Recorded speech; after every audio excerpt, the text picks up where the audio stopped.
اسمانونه او ځمکې دا د دین استدلال کیږي د الله په وحدانیت سره، یعنی د دین دلیل نیولې کیږي چې الله یو دی، او د دین دلیل نیولې کیږي په وجود د باری تعالی باندې چې الله موجود دی.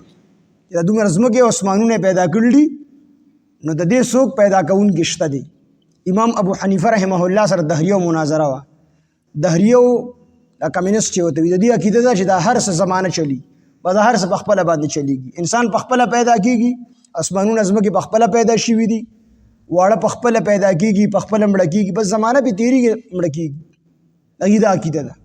نو امام ابو حنیفه رحمه الله سره مناظره، نو امام صاحب چې کم ټیم دی مقرر کړی و، د هغه ټیم نه لږ غونده کې لیټ ورسېد او پیزار یې لاس کې اخیستی. چې کله هلته ورسېدو نو دهریو شور جوړ کړي، مونږ ګټلی ده.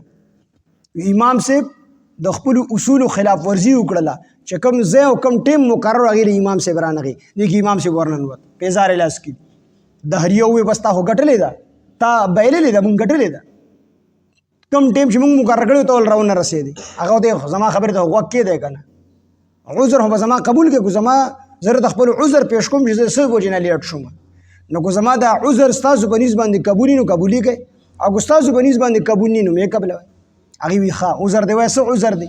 امام صاحب ورته وایي چې رالمه، نو مخې ته دریاب و، دریاب کې کشتی نه وه، نو زه یې ونې داسې ولاړم، کتل مې ورته، هغه ونه په خپله باندې اره شوه، بیا هغه تختې شوه، بیا د هغې نه کشتی جوړه شوه، او بیا دغه پکې نو مانکې پکې نو، ډریور یې نو، بیا په خپله زما خواله راله کشتی، زه پکې کېناستم، په خپله چې کوم دی را روانه شوه، زه یې دې طرف ته راورسولم.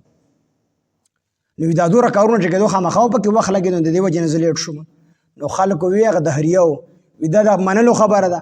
امام صاحب دروغ وایي، دا یو ونه په خپله رکېږي، یو ونې نه په خپله تختې جوړېږي، په خپله یو کشتی جوړېږي، په خپله یو کشتی روانېږي، دا د منلو خبره ده، او دې سوچه دروغ وایي.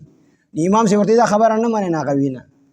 هغه ورته ګوره ظالمانو، چې یو ونه په خپله باندې نشي اره کېدی، په خپله تختې کېدی نشي، په خپله د کشتی جوړېدی نشي، یو کشتی په خپله چلېدی نشي، دا دومره لوی کائنات اسمانونه او ځمکې دا څنګه په خپله باندې پیدا شو؟